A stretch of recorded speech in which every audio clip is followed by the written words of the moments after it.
যারা আল্লাহর দিন আল্লাহর জমিনে বাস্তবায়ন করার জন্যে যারা জান মাল সময় দিয়ে মেহনত করছে, আমরা ফাটল সৃষ্টি না করে তাদের সাথে দিল দিয়ে অন্তর দিয়ে একাত্মতা প্রকাশ করে আরশে আজিমের মহান আদর্শ, বিশ্বনবীর মহান আদর্শ জমিনের মধ্যে বাস্তবায়ন করার স্বপ্ন নিয়ে আমরা এক এবং নেক হয়ে কাজ করব। রাজি আছি তো?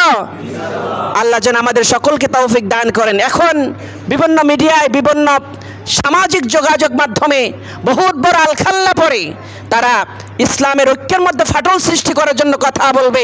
আপনি যদি মনে করেন এত বড় আল্লামা হুজুর হয়ে সে যখন এরকম ঐক্যর বিরুদ্ধে কথা বলছে, নিশ্চয়ই এখানে কোনো সমস্যা আছে। আরে ভাই, আজ থেকে ১৫০০ বছর পূর্বে আব্দুল্লাহ ইবনে উবাইয়ের চরিত্র সম্পর্কে আমি তো আপনাদের খেদমতে বলছিলাম যে আব্দুল্লাহ ইবনে উবাই এর থেকে বেশি আলখাল্লা পড়তো, এর থেকে বেশি সুন্নাহর উপরে তাজিম করতো, রাসূলকে সম্মান করতো, রাসূলের পিছনে নামাজ পড়তো, রাসূলের দস্তরখানায় শরীক হতো। সে কিন্তু এভাবে রাসূলের বিরুদ্ধে, কোরআনের বিরুদ্ধে, ইসলামী সমাজ বিনির্মাণের বিরুদ্ধে সে কিন্তু এভাবে কাজ করতো। ভাইরা আমার, এরকম মুনাফিক ছিল, আছে এবং থাকবে। যারা এই মুনাফিকিগুলো করবে আল্লাহ পাক তাদেরকে স্থায়ী জাহান্নামের ওয়াদা করেছেন।